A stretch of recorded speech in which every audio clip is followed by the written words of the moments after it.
The concept of recasting in Star Wars has always been a hot button topic. Some people are either really for it or really against it. For the longest time, I was personally against it, but recently I've come around to a different way of thinking. It's not like Star Wars is a stranger to recasting characters. Obi-Wan Kenobi has been played by 2 different actors in live action. Mon Mothma has been played by 2 different actors in live action. Anakin Skywalker has been played by multiple actors. Tarkin was recast, even though some people probably don't even know that. And Han Solo himself has been played by 2 different actors in live action. Yet all of those casting choices have been in films that are prequels. And the conversation right now is regarding people who feel that Luke, Leia, Han, and Lando should be recast in stories set between the original trilogy and the sequel trilogy. It's hard to imagine Luke, Leia, Han, or Lando showing up in live action and not seeing the faces of the 4 actors who have made them iconic for the last couple decades, at least after the original trilogy. This is why when modern Star Wars has needed these characters, you often see them through the wonders of modern technology, except for the one time that we didn't. And what if I told you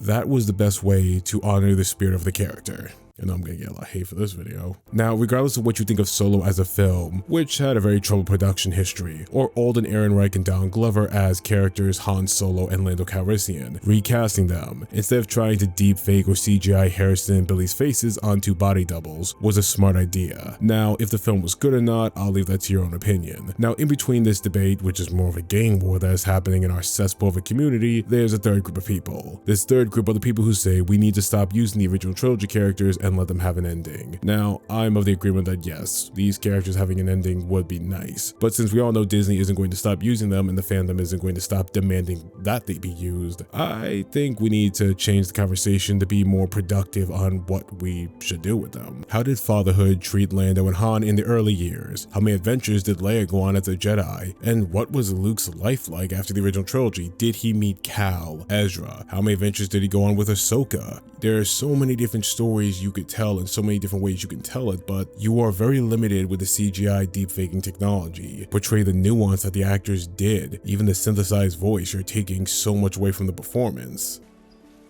Size matters not. That's how he talked. He would speak in riddles. Have you heard anyone talk like that back home? Why didn't you tell me? I can't do it, Ben. I can't kill my own father. I have no memory of my mother. I never knew her.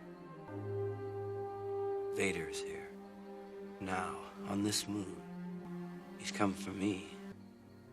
I have to face him. Why?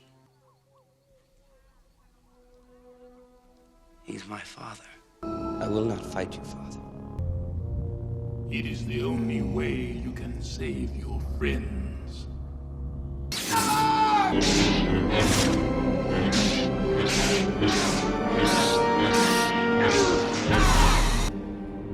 Now, fulfill your destiny.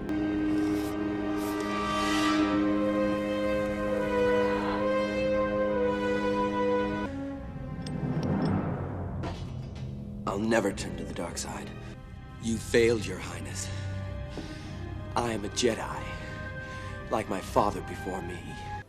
Have you heard anyone talk like that back home? Now, my personal opinion on the matter, the only one that any of us can give, since the recasting of these characters will not be decided by us or probably even Lucasfilm, but the white bread Disney leadership team. What made Luke, Han, Leia, and Lando, all these characters so special, wasn't just the writing, but the way the actors interpreted the writing, the way they improvised, what they gave to the characters that could only come from an actor. Every smile, every mannerism, creative input that didn't come from the writers or directors came from the actors. And you don't get that with a computer. You don't get that with a director trying to think of how to make a computer generate a face behind an actor who would think of a whole different way of doing it. What made these characters so special was the human element that the cast brought out of George Lucas when he was writing them. It's not to knock the technology, it's astounding what we can do to recreate faces. Star Wars has always been a franchise that pushed the boundaries in technology for filmmaking. That being said, an actual actor will always bring more to these characters than the tech ever will. To trade substance for the spectacle of computer-generated faces that resemble Mark, Carrie, Billy, or Harrison is not honoring what the actors brought to the characters. It's pandering to a sense of possession for these characters through their actors' likeness. likeness. I see this argument all the time. Because computers can make the faces that resemble the OT cast, we should never have any actors play them again in live action. Because Mark Hamill is Luke Skywalker, Carrie Fisher is Leia Organa, Harrison Ford is Han Solo, and Billy Dee Williams is Lando Calrissian. And you know what? You're goddamn right. They're right. They're absolutely right. Those cast members will always be the characters and nothing can take that away from them. Including computers. Those computers are not Mark Hamill, Carrie Fisher, Harrison Ford. The AI synthesized voice is not them. No matter how far technology comes, no matter how good it is at replicating a human, it's never going to replace what Mark, Carrie, Harrison, or Billy brought to those characters, and it never should. There will never be another Mark Hamill, Harrison Ford, Carrie Fisher, or Billy Dee Williams. That's what makes them so special. They're once-in-a-lifetime people. Computers never should be able to replicate that magic. Reluctant to provide us with the location of the rebel base. I have chosen to test this station's destructive power on your home planet of Order. It's peaceful. We have no weapons. You can't You will possibly... confirm another target, a Military target, target. then name the system. You see, Lord Vader, she can be reasonable. She can be reasonable. I'm gleaning everything I can from Cushing's portrayal of him. I'm not a mimic. I'm not an impressionist. It'll be an essence, the way I think Peter Cushing might have approached it. I want to feel I can get within, spitting distance, at least, of the task ahead. It's very daunting, actually, to try to be a famous character in the original film and also to emulate an actor that I had myself admired. I believe I owe you an apology, Director Krennic. It's been bloody frightening, I can tell you. I mean, it's Star Wars. So something interesting happened as I was editing this video. I stumbled upon behind the scenes footage of Guy Henry and the actress who plays Princess Leia in Rogue One, who I'm not even going to attempt to pronounce her name because I have a horrible enunciation and I don't want to butcher it. And I'm watching all this hard work go into these actors' says trying to emulate the essence of these characters, not imitate, not copy, but capture the spirit of what brought these classic characters Tarkin and Leia to life. And then I'm watching it be covered in a deepfake. And regardless of how impressive or uncanny valley these deepfakes look, I can't but help notice the shame of such wasted performances and hard work just being covered for the sense of nostalgia. That what if these actors were allowed to, well, just act, and instead of spending our time being distracted by the spectacle, whether it be good or bad, just being absorbed in the substance of actors taking their love of the role, taking their love of Star Wars, and helping carry on the legacy. Because as amazing as it can look, as realistic as it can look, it brings me back to Solo. No matter what you think of this film, whether you think it's impressive, amazing, the best of Disney Star Wars, or you think it's okay, forgettable, inoffensive, mediocre, something that you can absorb from the film is, well, the film itself. You can absorb Alden Ehrenreich as Han Solo, Donald Glover as Lando Calrissian. Whether or not that worked for you, it's completely dependent on what art should be, what Harrison Ford and Billy Dee Williams brought to the character. And that's always going to be more than a computer. A computer, no matter how good it is never going to replace that, and I don't think it ever should.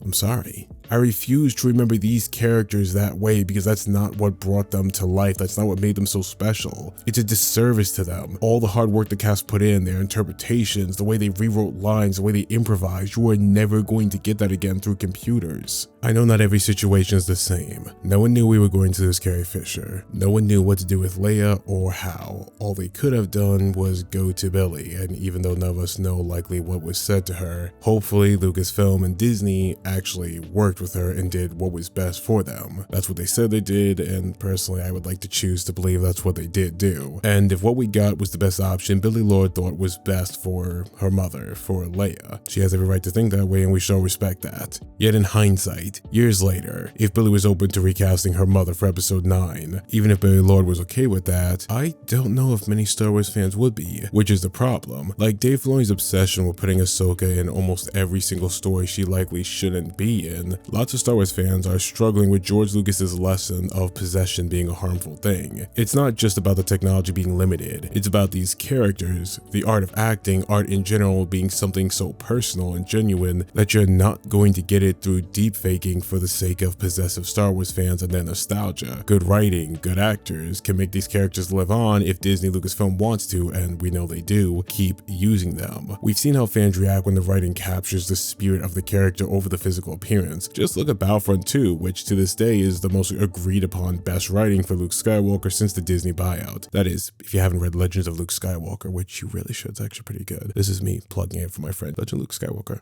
10 out of 10, would recommend. I heard you call out. Sounded like you needed help. Yeah, I do. I know who you are. Why'd you help me? Because you asked. There's nothing on this thing. How am I supposed to open it? With a key.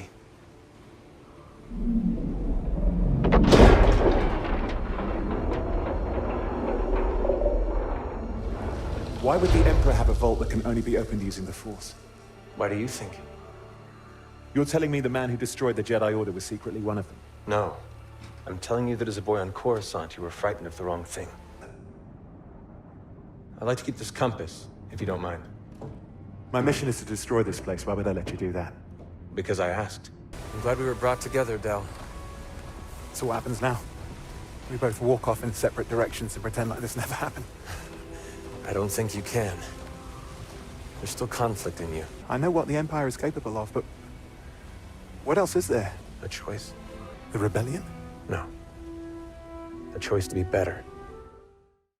No one wants the original trilogy characters to be recast because we want the actors to be forgotten or replaced. This is about allowing the characters to live on. We see that over at the MCU as fans and even the family of Chadwick Boseman want T'Challa to be recast so the character can live on and continue to inspire others so they can continue to be a character whose story matters instead of a CGI deepfake supporting character who can only be used in limited capacity, who doesn't even resemble Chadwick completely, who doesn't bring the energy, the spirit, the love, the intensity that Chadwick brought to T'Challa. We see this with Doctor Who may canonically have an excuse for changing his appearance, but was only done for the purpose of allowing the character of the Doctor to live on past the actor. The Hulk was a recast, War Machine was a recast, Dumbo motherfucking Door was recast. It's understandable to love these characters so much that you can't imagine anyone else playing them. I love these characters too. They raised me, raised generations of people. They made Star Wars what it is. I understand that no matter, even if the casting is great,